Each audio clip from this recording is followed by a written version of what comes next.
সংস্কারের নামে জাতির সময় নষ্ট করছে কমিশন। বিএনপির চেয়ারপারসন উপদেষ্টা এবং সুপ্রিম কোর্ট আইনজীবী সমিতির সভাপতি ব্যারিস্টার সুমন এমন অভিযোগ করেছেন। ঐকমত্য কমিশন ও সংস্কার কমিশন প্রকৃতি কাজ না করে বরং সংস্কার নামে জাতির সময় নষ্ট করছে।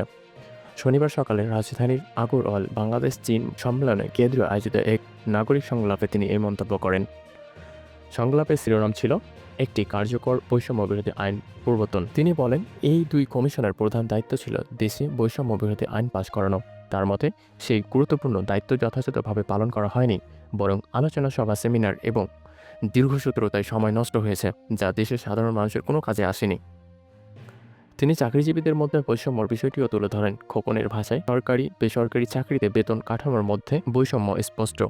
সরকারি চাকরিজীবীরা বিভিন্ন সুবিধা পান, কিন্তু বেসরকারি কর্মীরা সেই সুবিধা থেকে বঞ্চিত হন। তিনি বলেন, সরকারি কর্মীরা কখনো কাজে কখনো অকাজে সময় ব্যয় করেন, কিন্তু বেসরকারি কর্মীরা প্রতি প্রত্যাশা অনেক বেশি, সুবিধা কম।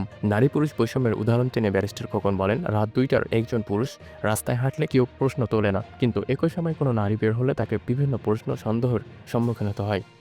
তিনি এটাকে সামাজিক বৈষম্যের বড় উদাহরণ বলে উল্লেখ করেন। তিনি আরও বলেন, দেশের সার্বিক উন্নয়ন টেকসই করতে হলে বৈষম্য কমাতে হবে।